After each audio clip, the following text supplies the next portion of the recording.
लोगोफोर नोंथांमोनखौ आंनि समायना बादि ब्लग इउटिउब थ्रुआव गासैबो फैनायसै बरायनाय जाफिनबावबाय आरोना लोगोफोर दिनै जोंहा बाइक गोदाननि एसे आर'ज खालामबाय आरोना लोगोफोर भिडिअखौ जोबजासिम नायलांबानो जाबाय आरो चेनेलाव सोरबाफोर गोदानै हाबसनबाय चेनेलखौ अननानै साबस्क्राइब लाइक शेयार खालामना होबाय जाबाय अननानै प्लिज आरोना लोगोफोर भिडिअखौ जोबजासिम नायलांबाय थाबानो जाबाय आरोना लोगोफोर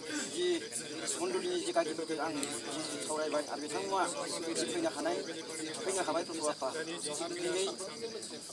जि गारिखौ जों न'खराव लाबोबाय प्रभु आफा सलायनाय जाया सलायगोन प्रभु आफा बेजों लोगोसे थानानै नों दैदेननो प्रभु आफा आरो जा जिउनाव आफा जिखिनि रां होबावनो आफा दोङो प्रभु आफा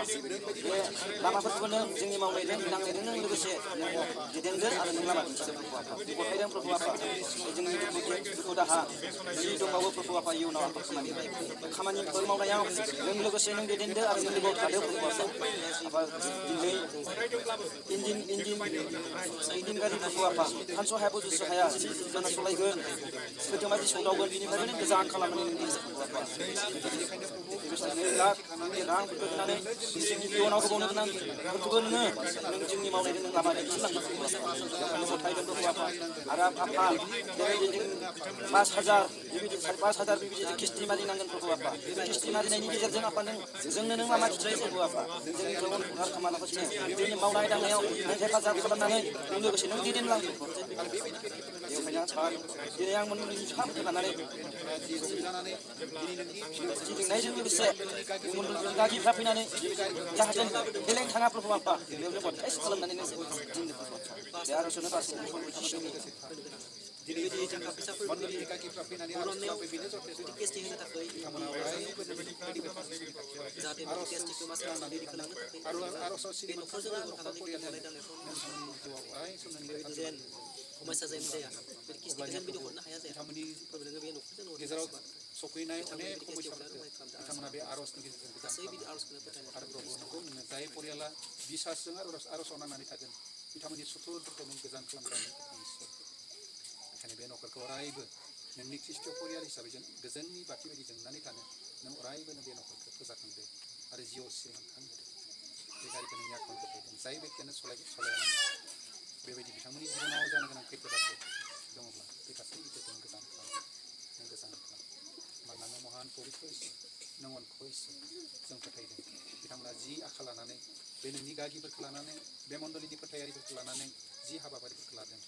बे हाबाफारिनि गेजेरजों बे न'खराव थानानै अरायबो नोङो हेफाजाब खालामगोन सिङाव थानाय सुथुरफोरखौ नों गोजान खालामगोन आरो फोथायनानै बिदि प्रार्थनाखौ बासायग्रा जि समाव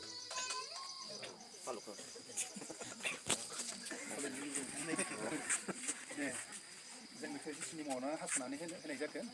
बेनिखायनो जिथुनाखि बे गारिफोरखौ सलायगोन बिसोरा अराय सम बे सलायग्रा बेक्तिफोरजों लोगोसे थानानै हेफाजाब खालामगोन सिगाङाव थानाय सुथुरफोरखौ गोजान खालामगोन आरो थब लागोन सलायनायफोराव बिदिनो गोबां बिदि गारि मटर सलायनानै जिखौ रायखादों बेफोरखौ लोंनानै जानानै जायो अख्रा जानानै इसोरखौ उनथिं गिनानै नेवसिनानै सलायगोन बेफोरनि खैफोदफ्रा जोबा बेखायनो बेफोरखौ गोसोआव लानानै अराय सम इसोरखौ लोगोआव लानानै बे गारिखौ सलायगोन आं दिनै दायो बे गारिखौ बासायगिरि फोरबो जिसुनि मुङावनो आं बे गारिखौ बेखेवनानै होनाय जाबाय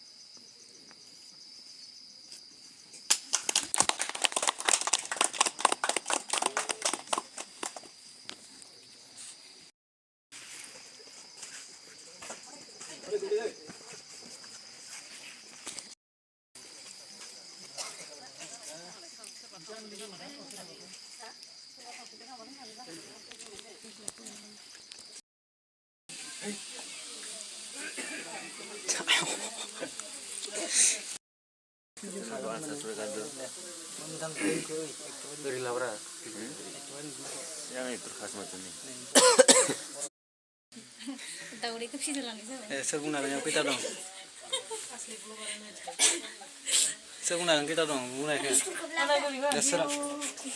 सोरां खिथाना होदो दे खैथा बुंना होदो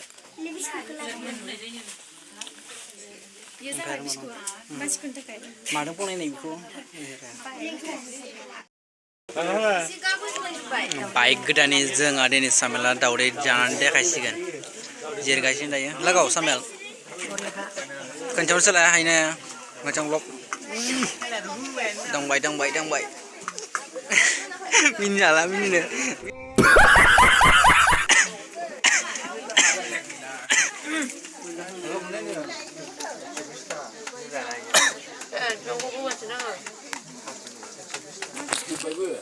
몰라. 저는